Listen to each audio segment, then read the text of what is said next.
Initié sous Nicolas Sarkozy, signé sous François Hollande, imposé par Emmanuel Macron. Voici l'itinéraire du CETA, accord de libre-échange entre l'Europe et le Canada, devenu emblème des accords dits de libre-échange.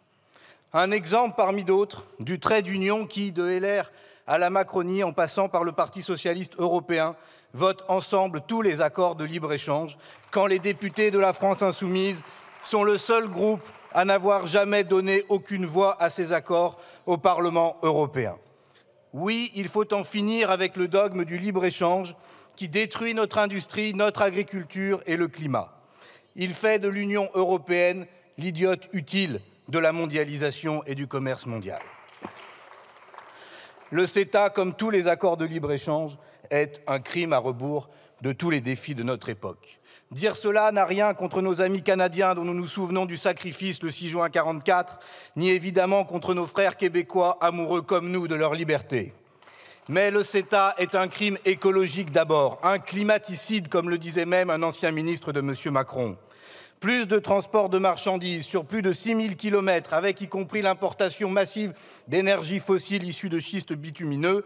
Emmanuel Macron lui-même pointait les incohérences entre l'accord de Paris et le CETA, mais c'était une promesse de campagne électorale. Tant pis pour le climat.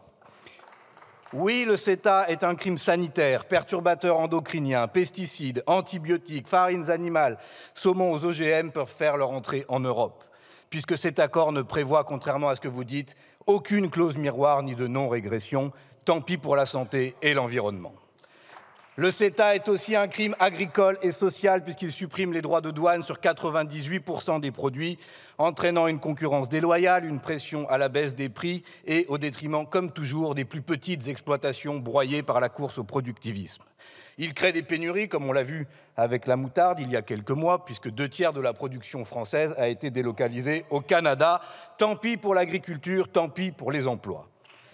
Le CETA est aussi un crime politique. C'est un nouvel acte d'allégeance aux multinationales qui étend toujours plus le dumping social, réglementaire, écologique.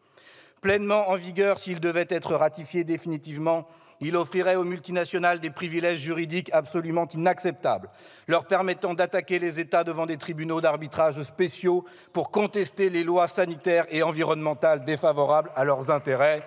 Tant pis pour la souveraineté du peuple et l'intérêt général. Mais le CETA est avant tout un crime démocratique, Monsieur le Ministre. Après avoir été négocié en secret, il s'applique en France de manière provisoire depuis 2017 sans avoir jamais été ratifié par le Parlement.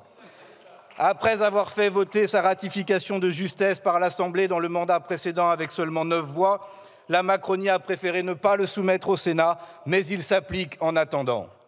Nous remercions les sénateurs communistes qui ont permis de confirmer l'imposture. Le gouvernement n'a pas de majorité pour faire adopter ce traité.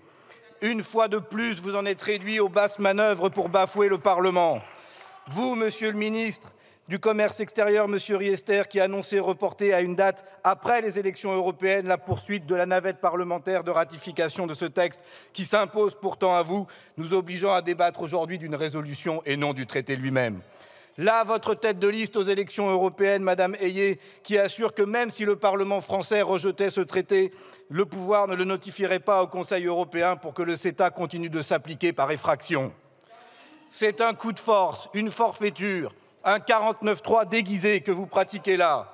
Vous remplacez les parlementaires par les marchands, la souveraineté du peuple par le bon plaisir du monarque et des multinationales. Comme sur les retraites et le budget, vous brutalisez le Parlement car vous avez peur du peuple et même de ses représentants. Oui, vous avez décidément un problème avec la démocratie et avec ses méthodes, je pourrais paraphraser Madame Borne, vous vous placez hors du champ républicain. 20 ans après la leçon de 2005 et le non des Français, vous n'avez toujours pas admis que non, c'est non.